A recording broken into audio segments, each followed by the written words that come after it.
The roots of Githrakan myth start with an entity known as Stephen. Not exactly alive or dead, Stephen is where all things begin. First, there was nothing. Then there was Stephen. Inside of Stephen is everything, and outside of Stephen is nothing but the void. First, there was nothing. Then, there was Stephen.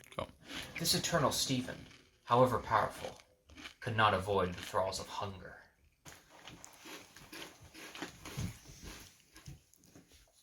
Unfortunately, the food that Stephen ate was spoiled, and he became incredibly ill.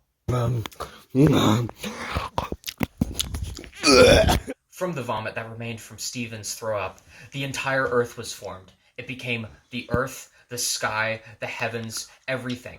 A separate entity was formed, and that is where the humans came to be. First came Thrapnor, the all-seeing god, the god of justice and wisdom. He sits in the sky and judges over all.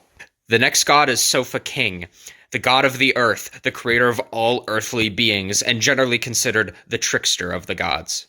Sofa King! Out of all of the gods, Sofa King is probably the most characterized. He has a sort of air about himself, a duality. On one hand, he is the god of the earth. He brings to life humans, supports them, as well as all of the animals and other living beings on the earth. However, the earth is indeed very, very fickle. And as a result, we see this other aspect as a trickster when he poisons the egg of the great god. Next is the great god Mac, god of technology. He was the lowest of gods, because he was kind of weird, bro. The important thing to understand when thinking about the Mac god is that he's kind of terrible and everyone hates him, so we're not going to talk about him again. Next is Anja, god of the ocean and the sea. Another important myth shows the nature of the god Jah. Jah was a wrathful god, as seen in the creation of the first tsunami. Jah is a very wrathful god. When he sees someone polluting in his waters, there will be no mercy. Bro!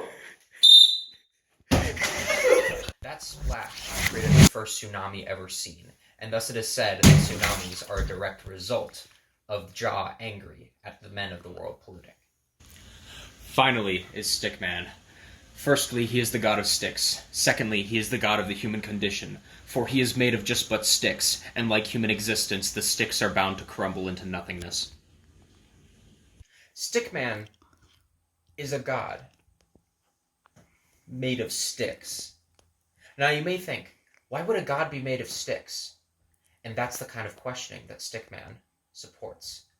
Stickman makes people question things, and as a result brings to light the struggle of human existence. Humans are strange within the world of the gods. Humans take on an odd sort of role as more or less being incidental. Humans were first created by when the great god Thrapnor just was rather hungry one day. We see this sort of reflection of the original myth when Stephen was hungry and as such began to throw up. But he decided that he was specifically hungry for one thing. Damn, I could go for an egg right now. Unfortunately, there was only one egg in the area, and Sofa King, hearing the rumbling screams for egg, had gotten to it first. Sofa King took the egg, and he began to poison it as just a silly prank. The poisoned egg made Thrapnor very sick, and he began to feel queasy, and then began to vomit. I'm jaw getting formed. Dude, no, you gotta gurgle, bro. Gurgle. That's jaw getting formed right there. From the vomit left on the ground, the first humans began to spring up.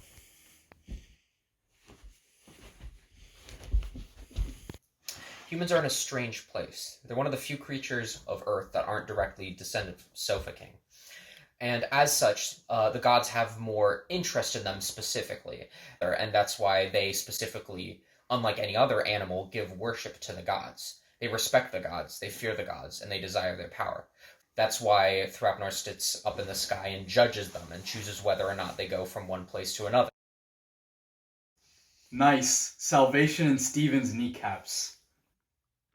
The afterlife is considered to be in two parts, both of which are in the heavens being referred to still as Stephen. The knee of Stephen is where all good things occur, as the knee is the most important part of the body. If you are evil during your life, you will go back to the stomach where there is nothing anymore after it was all thrown up from eating the toxic food. The mythology includes several strange and odd creatures and monsters, the most notable of which is probably the which roughly translates to the shambling hill. It's terrifying. It takes the form of a normal hill in order to bait in people to come closer, but when they come closer, they are met with only doom. Thinking in a normal hill, a human passes by, attempting to go to the other side.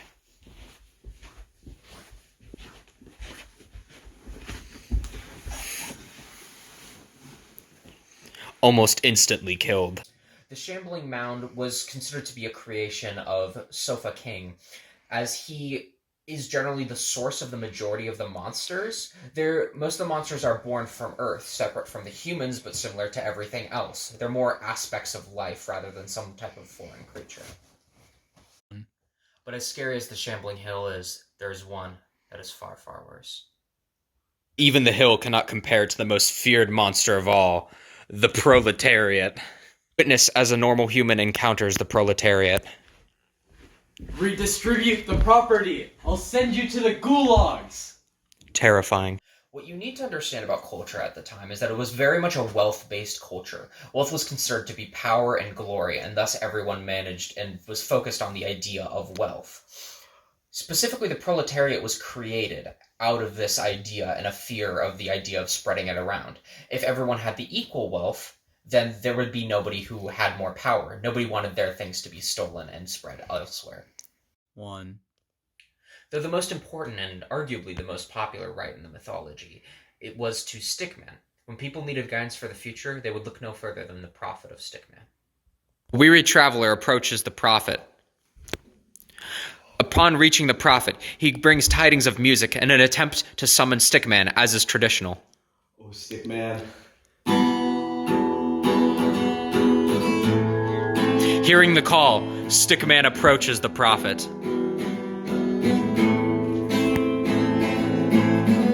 Oh, Stickman! Answer my prayers! Stickman whispers into the ear of the prophet, giving him the future. The prophet turns. Stickman has spoken. You can stop. Come and look. I'm listening. The musician silences as Stickman's prophet begins to draw. The lead broke.